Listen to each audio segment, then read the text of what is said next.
Part 4 of understanding all of Scripture.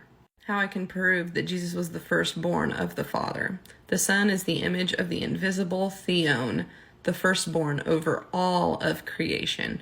A lot of people, mostly Reformed Christians, like to think that this means he's the firstborn of the resurrection, but that's not true.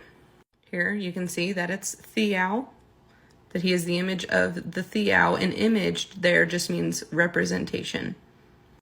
What does that word mean there for firstborn? It means eldest and firstborn. Hebrews is a great book to explain who Jesus is, but Hebrews 1:9 says, and again, when God brings his firstborn son into the world, or firstborn into the world, he says, let all of God's angels worship him. That word there is theon.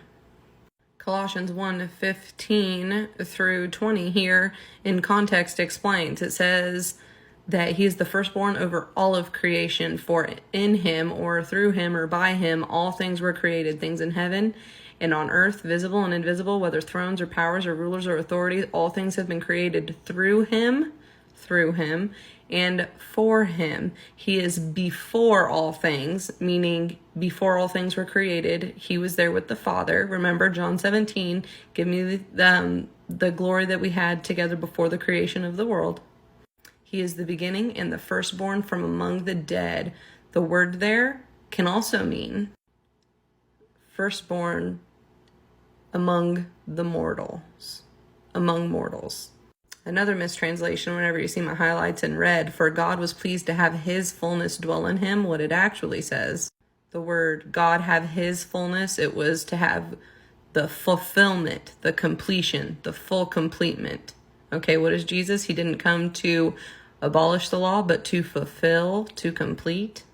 If you do a word search of the word firstborn in the Old Testament, God has every firstborn sacrificed. Why? Because he had to sacrifice his firstborn son. Jesus Christ is Lord to the glory of God the Father. Lord, I'll show you that definition in a second. He is the glory of Theo, the Father. The Father is always Theo or Theoi or Theon, singular words. Lord means Lord, Master, Sir, the Lord. Now keep in mind there were no capital letters. Okay, remember, no capital letters. Abraham was called Lord by Sarah. Other people are called Lord in the Bible. Grace, mercy, and peace from God the Father and from Jesus Christ, the Father's Son, will be with us in truth and love. God the Father, Theo the Father, from Yeshua, Christou, singular again, but Christou is Mashiach, Messiah in the Old Testament.